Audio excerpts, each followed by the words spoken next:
अस्सलामुअलैकुम रहमतुल्लाहि व बरकातुहू। दोस्तों, मैं इरफान खान आप तमाम का इस्तकबाल करता हूँ मेरे इस यूट्यूब चैनल में।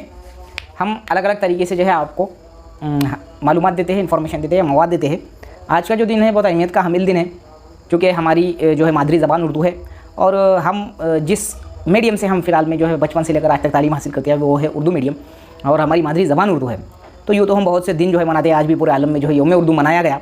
तो इससे मुतालिक बहुत सी जो चीज़ें हैं, बहुत सी जो बातें हैं वो तो है ही, लेकिन कुछ खास बातें जो है मैं बताने की कोशिश करूँगा आज के इस वीडियो के ज़रिए, क्योंकि हमारा ताल्लुक़ पैदाइश से लेकर आज तक जो है और मरते दम तक हमारी ज़बान, हमारी मादरी ज़बान जो है उर्दू से, हमारे आबा व अजदाद की ज़बान है, तो इस उर्दू से है। तो इससे मुतालिक कुछ खास जो है बातें मैं बताने की कोशिश करूँगा। और जो यौम उर्दू है या फिर डॉक्टर अल्लामा इकबाल जो साहब है उनके बारे में बहुत ही शॉर्टकट में आपको बताने की कोशिश करूँगा। आपको ये जहन में रखना ज़रूरी है, हम सबको जहन में रखना ज़रूरी है, क्योंकि यौम जो है आलमी यौम उर्दू जो है मनाने के पीछे की कुछ जो बातें हैं, या डॉक्टर अल्लामा इकबाल साहब जो शायर मशरिक़ कहलाते हैं उनसे मुतालिक बहुत सी जो बातें हैं वो हमको मालूम होना ज़रूरी है। और एक उर्दू मीडियम के स्टूडेंट्स होने की खातिर और एक उर्दू मादरी ज़बान होने वाले जो है इंसान होने की खातिर। तो सबसे पहले हम शुरुआत करते हैं इस दाग दहलवे के इस शेर से, कि जो कि आज पूरी तरह से जो है अल्हम्दुलिल्लाह पूरे उर्दू ज़बान पर जो है ये पूरा जो है फिट बैठता है कि उर्दू है जिसका नाम हम ही जानते हैं दाग, उर्दू है जिसका नाम हम ही जानते हैं दाग, सारे जहाँ में धूम हमारे ज़बा की है। तो हकीकत में जो है कुछ चीज़ें मैं आपको बताऊंगा, उससे पता चलेगा कि सारे जहाँ में धूम हमारे ज़बा की किस तरह से है। तो शुरुआत करते हैं शायर मशरिक़ डॉक्टर अल्लामा इकबाल साहब की जो है सवाने हयात से। तो डॉक्टर अल्लामा इकबाल साहब का जो है की पैदाइश जो है 9 नवंबर यानी कि आज ही के दिन 9 नवंबर 1877 को पाकिस्तान के सियालकोट में हुई। इनको शायर मशरिक़ का जो है लक़ब हासिल था। इनकी जो है इब्तिदाई तालीम जो शुरुआत जो हुई थी बचपन से वो अरबी मदरसे से हुई थी। 5 साल की उम्र में इन्होंने जो है दाखिला लिया मिशन हाई स्कूल सियालकोट में, ठीक है। 5 साल की उम्र में इन्होंने दाखिला लिया और ये 10वीं तक यहीं पर पढ़े। ये बहुत ही ज़्यादा सूफ़ी घराने से, नूर मोहम्मद इनके वालिद साहब का नाम था, मैं बोलना भूल गया, और बहुत ही ज़्यादा सूफ़ी घराने से, बहुत ही ज़्यादा शरई जो है माहौल में रहे हुए, और बचपन से जो इनका घराना था अदब व तहज़ीब का गहवारा था, और उर्दू से इनकी बहुत ज़्यादा मोहब्बत रही है। और रही बात मजहबी रवादारी की, तो इनके अंदर कूट कर इनके पूरे ख़ानदान में भरी हुई थी। आला तालीम जो है मैट्रिक के बाद उन्होंने हासिल करने के लिए मैट्रिक के बाद वो उन्होंने जो है बाहर मुल्क जाने का जो है आला तालीम जो है उन्होंने मैट्रिक के बाद की जो 11-12 थी, तो मरे कॉलेज जो है वो सियालकोट के, वहाँ से एफ़ ए एक उस वक्त में फ़िलासफ़ी की शायद या जो भी हुआ होगा उसका जो है इम्तिहान उन्होंने पास किया। और उसके बाद में जो है यहीं पर जो है सियालकोट के ही अंदर उनको एक जो उनके अंग्रेज़ उस्ताद मिले उनको, उनका नाम था प्रोफेसर अर्नोल्ड, ठीक है। तो यहाँ से एफ़ए करने के बाद में उन्होंने एमए भी वहीं से किया, और प्रोफेसर अर्नोल्ड साहब उनको जब मिले तो उनसे वो बहुत ज़्यादा जो है मुतासिर हुए, और यहीं से उन्होंने अपनी शायरी की शुरुआत, एक जो पहली बुनियादी शुरुआत की। अब हुआ उनका जो है यहाँ से जो भी आला तालीम हुई, अब इसके आगे की जो तालीमात हासिल, क्योंकि इनके अंदर तालीम हासिल करने का जज्बा था, तो अल्लामा इकबाल साहब ने सफ़र यूरोप किया, यानी कि वो यूरोप गए और यूरोप में जो है मज़ीद तालीमात उन्होंने हासिल की। सबसे पहले वो इंग्लिस्तान गए, यानी कि इंग्लैंड जिसको हम बोलते हैं, और वहाँ पर जाकर उन्होंने जो है वकालत की डिग्री हासिल की। इसके बाद में यूरोप के ही जो है मुल्क जर्मनी में गए, और जर्मनी से उन्होंने जो है पीएचडी की, और पीएचडी करने के बाद ही वो कहलाए, क्योंकि इंसान जो है पीएचडी करने के बाद डॉक्टर कहलाता है या डॉक्टरेट कहलाता है। तो यहीं से उनका शुरू हुआ जो है पीएचडी जर्मनी से करने के बाद डॉक्टर अल्लामा इकबाल बन गए डॉक्टर अल्लामा इकबाल। अब यहाँ से वो अपनी जो है काम में जो है मसरूफ़ हो गए। सबसे पहली बात मैं बताता चलूँ कि वो इंग्लिस्तान में, इंग्लैंड में उन्होंने वहाँ का तहज़ीब देखी, वहाँ का वेस्टर्न कल्चर देखा, और ये चूँकि ये बहुत ही ज़्यादा मजहबी थे, बहुत ज़्यादा जो है वो शरई तौर इनके घर में माहौल था, दीनी माहौल था जिसको हम बोलेंगे, तो बचपन से ही इन पर असर था अच्छी बातों का और दीनी माहौल का। तो इन्होंने जब इंग्लैंड में ये जो वेस्टर्न कल्चर देखा, जो मगरबी तहज़ीब देखी, वहाँ इनको बहुत ज़्यादा जो है हिचकिचाहट महसूस की, और इन्होंने उस पर जब ये ऑब्ज़र्व किया तो इनका जो जज्बा था, मजहबी जज्बा था, वो और भी पुख्ता हो गया।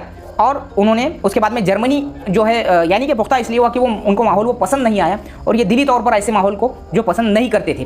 तो यानी बोलने का मकसद ये है कि उन्होंने अपने आप को जो है ये इस बात पर शुक्र मनाया कि वो इस माहौल से वो खुद और उनका जो पूरा घराना है वो हमेशा दूर रहा है। फिर पीएचडी करके डॉक्टर कहलाए और डॉक्टर अल्लामा इकबाल हो गए। अब शायरी की बात करूँ तो इनकी शायरी आमतौर पे आप जानते हैं कि मुसलमानों के अंदर बेदारी पैदा करने के लिए वाली शायरी हुआ करती थी। ये जो है नॉमिनल शायरी नहीं करते थे, और ये शायर मशरिक़ कहलाते थे, ठीक है।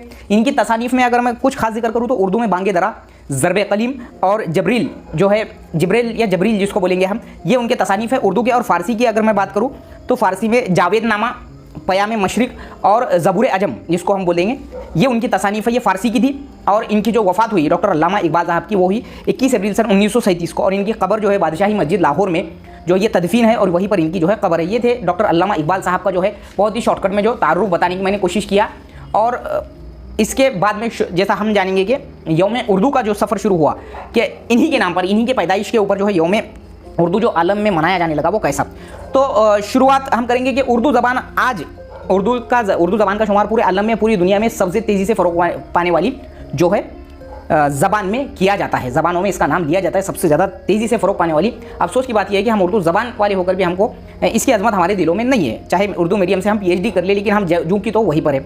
मैं दो पहलू में बात करूँगा, ये एक तारीख़ी बात और एक एज ए उर्दू जो है हम जो है उर्दू ज़बान वाले हमारे क्या उसमें ख़ास जिम्मेदारियाँ है। दूसरी बात मैं बोलूँ कि 2011 की जो मरदमशुमारी सेंसस ऑफ 2011 के मुताबिक जो यूनाइटेड किंगडम है, यूनाइटेड किंगडम के जो जितने भी देश है वहाँ के 0.5% जो है लोगों की अपनी जो है असल ज़बान उन्होंने उर्दू लिखाई। 0.5%, यानी कि ये इसका एक सबूत है। यूनाइटेड किंगडम जो कि प्योर जो है इंग्लिश जो है बर्रे आज़म है, और वो यूनाइटेड किंगडम का जितना भी इलाका है, जो भी 8-10 जो भी 7-8 जो भी देश होंगे, वो पूरे जो है इंग्लिश वाले जो है ममालिक है। फिर भी वहाँ 2011 के मुताबिक 0.5% लोगों ने अपनी असल ज़बान उर्दू लिखाई। असल ज़बान बोल रहा हूँ मैं, ठीक है। और इसमें सबसे बड़ी बात उर्दू के लिए ईस्ट इंडिया कंपनी जो थी, ईस्ट इंडिया कंपनी जब आई 1600 के आसपास में, तो उसके पास अपनी जो सरकारी ज़बान थी, उसकी ऑफिशियल लैंग्वेज थी, वो थी फ़ारसी।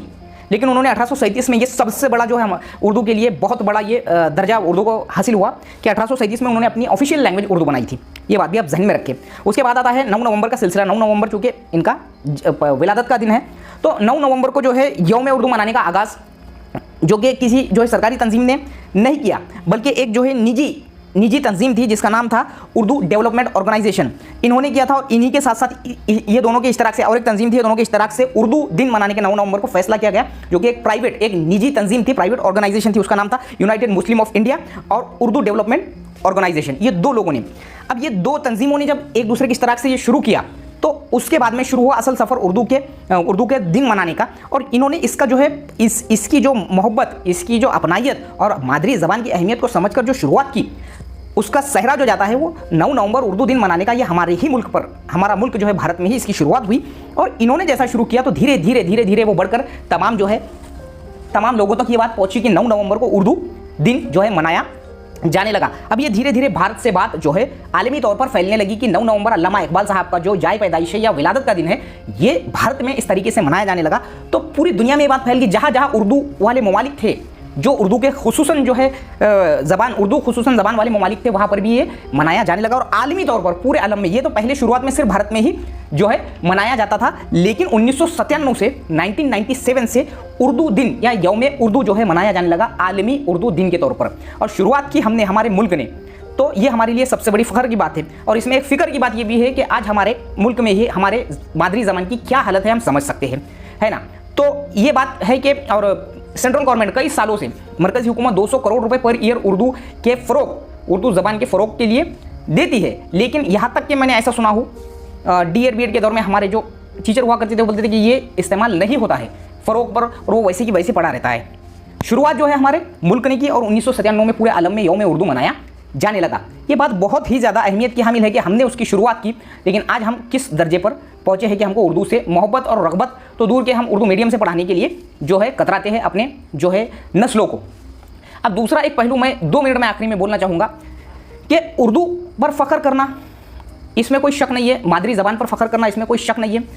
रियासती ज़बान की अहमियत, मादरी ज़बान की अहमियत, बैनुल अक़वामी ज़बान की अहमियत सबको समझना चाहिए। लेकिन हमारी पैदाइशी ज़बान जो होती है, जो भी हो हमारी, जैसा हमारी उर्दू है मादरी ज़बान, तो इसका फ़रोग या इसके अंदर की जो चीज़ें हैं, इसका मैं दूसरा पहलू बोलने की कोशिश करूँगा कि सिर्फ मुशायरों के ले लेने से, सिर्फ कहीं पर अजलास ले लेने से या तकारीर कर लेने से, उसमें मैं अपना भी शुमार कर लूँगा कि कैसा फ़रोग एक दूसरे तरीके का करना चाहिए।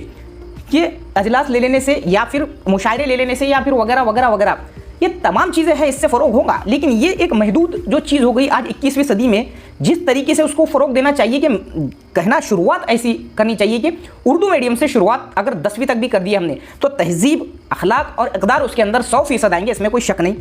दूसरी बात कि जिस तरीके से उर्दू मीडियम में जो जिसको बोलेंगे मोरल एजुकेशन दिया जाता है, अखलाकी तालीम दी जाती है, ये काबिल तारीफ़ है आज 21वीं सदी में भी। तो हम अगर जो है हम आज देख रहे हैं कि इंटरनेशनल लेवल की सोच बनाकर हमारे कौम वालों ने उर्दू मीडियम का या उर्दू ज़बान का बेड़ा गर्क करने में हम तुम सब जो है बराबर के शामिल हैं। अब दूसरा और एक जो इसके अंदर की बात, उर्दू मीडियम से जब वो पढ़ेगा तो इसकी तलफ़ुज़ की अदायगी 100% बहुत बढ़िया होंगी, इसमें कोई शक नहीं है। और हमारी जिम्मेदारी ये बनती है एक जिम्मेदार शख्स के हैसियत से उर्दू मीडियम के लिए कि जो उर्दू मीडियम से बच्चे जो पढ़ रहे हैं, जो ज़हीन हैं, इनको आगे ले जाने की कोशिश करना, इनकी रहबरी करना।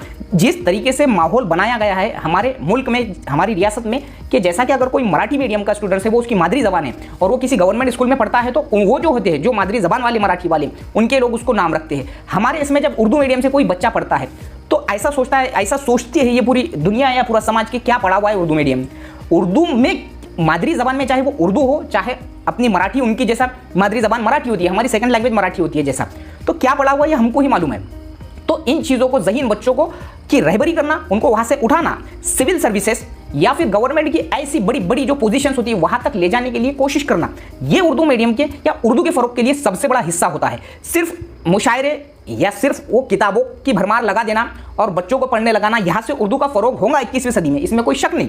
इसका प्रचार करना, इसका प्रमोशन करना, इसका प्रसार करना, इसमें कोई शक नहीं। असल जो फ़रोग होगा तो ये उर्दू मीडियम के बच्चों को, जो एकदम बहुत ही गरीब तबकात के हैं और जो पढ़ाई से महरूम रह जाते हैं, जो उर्दू ज़बान सिर्फ उर्दू मीडियम होने की खातिर जो उनके दिमाग में जो बातें बताई गई कि तुम उर्दू मीडियम में, तो किसी को भी शायद जनरली पता नहीं रहता कि अपने उर्दू मीडियम में उर्दू, मराठी, हिंदी, इंग्लिश, ये चारों लैंग्वेज होती है हमको बचपन से ही, ऐसा जनरली किसी को पता नहीं होता है। तो किसी की भी मादरी ज़बान हो, चाहे वो मराठी मादरी ज़बान हो, अगर वो मराठी से पहले से पढ़ाता है कम से कम 10वीं तक, तो भी वो 100% जो है तरक्की कर सकता है, बी पॉजिटिव अगर रहता है तो। समाज के डर से कि समाज क्या कहेगा कि मैं मेरी मादरी ज़बान में पढ़ाऊंगा तो मुझे ताने मारेंगे, तो ऐसा कोई तीर नहीं मारे हैं बड़े बड़े इंटरनेशनल स्कूल में पढ़ने वाले बच्चों ने।